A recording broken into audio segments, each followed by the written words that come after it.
Pizza খেতে পছন্দ করে না এমন হয়তো খুব কম মানুষই আছে। আর বড়দের সাথে সাথে বাচ্চাদেরও এটা খুব পছন্দের খাবার। তো আজকে তোমাদের সাথে একদম ডমিনো স্টাইলে পিৎজার রেসিপি শেয়ার করব, যেটা তোমরা ইজিলি বাড়িতে বানিয়ে নিতে পারবে। খেতে হবে একদম নরম তুলতুলে, আর আমি গ্যারেন্টি দিয়ে বলতে পারি এটা বানিয়ে খেলে বাইরের পিৎজা তোমরা ভুলে যাবে। সমস্ত রকমের মাপঝোপ এই ভিডিওতে আমি তোমাদের সাথে শেয়ার করে দেবো, যেটা কিনা খুবই ইম্পর্টেন্ট একটা পার্ট।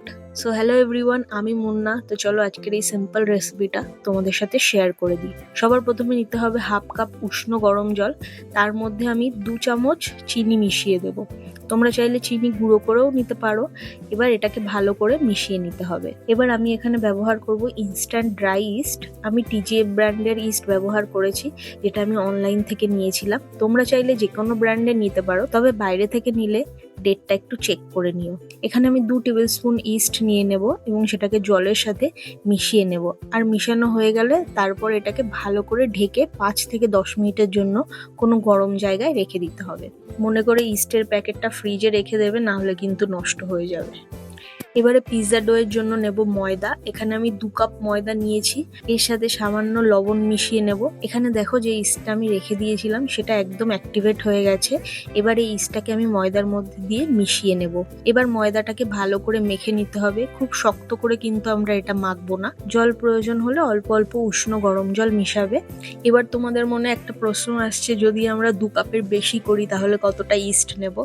দেখো, এখানে আমি 2 কাপ ময়দার জন্য 2 টেবিল স্পুন ইস্ট আর 2 টেবিল স্পুন চিনি নিয়েছি।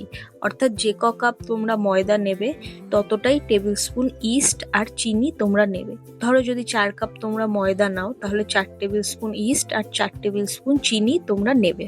তারপর ময়দাটাকে এমন করে হাত দিয়ে ডলে ডলে মাখবে। এমনভাবে মাখলে কিন্তু ডোটাতে খুব স্মুথ একটা টেক্সচার চলে আসবে। এবারে একটা পাত্রের মধ্যে সামান্য তেল মাখিয়ে ডোটাকে এর মধ্যে রেখে ঢাকা দিয়ে মিনিমাম 1 থেকে 1.5 ঘন্টার জন্য রেস্টে রেখে দেবে। যতক্ষণ ডোটা রেস্ট হবে ততক্ষণ আমি কিছু সবজি কেটে নেব। এখানে আমি পেঁয়াজ আর ক্যাপসিকাম নিয়েছি। তোমরা চাইলে তোমাদের পছন্দ মতো ভেজিটেবল নিয়ে নিতে পারো। পেঁয়াজ আর ক্যাপসিকাম গুলো এমন চৌকো করে কেটে নেবে, তাহলে দেখবে দেখতে বেশ ভালো লাগছে। সাথে আমি একটু সুইট কর্ন সিদ্ধ করে নিয়েছিলাম, আর অল্প একটু পনির ছিল সেটা নিয়েছিলাম। এবারে বানাবো পিৎজা সস বানানোর জন্য আমি এখানে নিয়েছিলাম রেডিমেড টমেটো পিউরি। তোমাদের কাছে রেডিমেড টমেটো পিউরি না থাকলে 2টো টমেটো সিদ্ধ করে খোসা ছাড়িয়ে নিয়ে মিক্সচার গ্রাইন্ডারে পিষে নেবে। তৈরি হয়ে যাবে তোমাদের ঘরে বানানো টমেটো পিউরি। এবার এর সাথে একটু চিলি ফ্লেক্স, একটু অরিগানো আর একটু লবণ দিয়ে ভালো করে মিশিয়ে নিলেই তৈরি হয়ে যাবে পিৎজা সস। এবার আমি রেস্টে রাখা ডোটা নিয়ে আসবো। দেখো কি সুন্দর ফুলে উঠেছে ডোটা। এই ডোটাকে আবারও একটু ভালো করে মেখে নিতে হবে। 2 কাপ ময়দা দিয়ে আমি 2টো পিৎজা ডো করেছিলাম। এমন করে গোল গোল বলের মতো করে নেবে।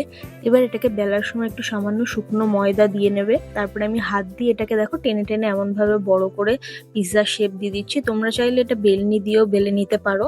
আমার এমনভাবেই সুবিধা হয়, তাই আমি এটা এমনভাবেই করে নিচ্ছি। এবার যে পাত্রের মধ্যে তোমরা পিৎজাটাকে বেক করবে তার মধ্যে এমন করে একটু তেল লাগিয়ে নেবে। এতে পিৎজাটা সফটও হবে আর তুলতে সুবিধাও হবে। তারপর বেলে রাখা ডোটা এর মধ্যে দিয়ে এমন করে ঘুরিয়ে ঘুরিয়ে শেপ দিয়ে দিতে হবে।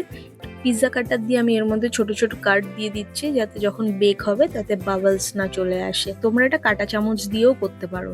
এবার আমি এর মধ্যে দিয়ে দেবো বানিয়ে রাখা পিৎজা সসটা একদম সাইড দিয়ে দেবে না, সাইড থেকে একটু ছেড়ে সসটা লাগিয়ে নেবে। এখানে আমি প্রথমে একটু লিকুইড চিজ দিয়ে নিচ্ছি, কিন্তু এই চিজটা তোমরা চাইলে স্কিপ করতে পারো। আমার কাছে ছিল তাই আমি দিয়েছি। এবার অল্প একটু মজরেলা চিজ দিয়ে তারপর পিৎজার টপিংসগুলো সাজিয়ে দেবে। বাড়িতে খাবো বলে আমি একটু বেশি বেশি করেই টপিংসগুলো দিয়েছিলাম। তারপর এর উপরে আমি দিয়ে দেবো মজরেলা চিজ আর একটু শেডার চিজ গ্রেট করে এর মধ্যে দিয়ে দেবো। পিৎজাতে যে মেইন চিজ ইউজ হয় সেটা হলো মজরেলা, তাই এটা স্কিপ করা যাবে না। এটা থেকেই কিন্তু দোকানের পিৎজার মতো চিজি ভাবটা আসবে। আমার কাছে লিকুইড চিজ আর শেডার চিজ ছিল, তাই আমি এক্সট্রা চিজি করার জন্য এগুলো দিয়েছি। এবারে উপর থেকে একটু অরিগানো আর চিলি ফ্লেক্স দিয়ে দেবো। এবারে দেখো পিৎজা একদম রেডি হয়ে গেছে বেক করার জন্য। আমি এবার এটাকে মাইক্রোওয়েভ ওভেনের মধ্যে দিয়ে দেবো। 220 ডিগ্রি সেলসিয়াসে আমি এটা প্রথমে 10 মিনিটের জন্য প্রিহিট করে নিয়েছিলাম। তারপরে আবার 220 ডিগ্রি সেলসিয়াসে 20 থেকে 25 মিনিটের জন্য এটা বেক হতে বসিয়ে দিয়েছিলাম। তোমাদের যাদের ওভেন নেই তারা এটা গ্যাস বা উনুনেও করতে পারো। একটা কড়াইয়ে নুন দিয়ে ঢেকে 10 মিনিটের জন্য প্রিহিট করে নিও। তারপরে তার উপরে একটা স্ট্যান্ড বসিয়ে পিৎজাটা রেখে 15 থেকে 20 মিনিটের জন্য বেক করলেই কিন্তু হয়ে যাবে। কথা বলতে বলতে পিৎজাটা হয়ে গেছে, এবার বের করে নেব। পিৎজাটা বের করার সাথে সাথেই কিন্তু পুরো ঘরে পিৎজার গন্ধে ভরে গেছে। দেখতে দেখো কি সুন্দর হয়েছে, একেবারে রেস্টুরেন্টের পিৎজার মতো। এবার আমি পিৎজাটা কেটে নেব আর উপর থেকে দিয়ে দেবো একটু চিলি ফ্লেক্স আর অরিগ্যানো। পিৎজাটা খেতে কিন্তু দারুণ টেস্ট হয়েছিল, যে কোনো নামি দামি রেস্টুরেন্টের পিৎজাকে কিন্তু হার মানিয়ে দেবে এই পিৎজা। তোমরা অবশ্যই একবার অন্তত বাড়িতে বানিয়ে খেও এই পিৎজাটা, দেখবে বাইরের পিৎজা একদম ভুলে যাবে। আর যদি কোনো প্রশ্ন থাকে অবশ্যই কমেন্ট করে জানিও, আর রেসিপিটা তোমাদের কেমন লাগলো সেটাও কিন্তু জানিও।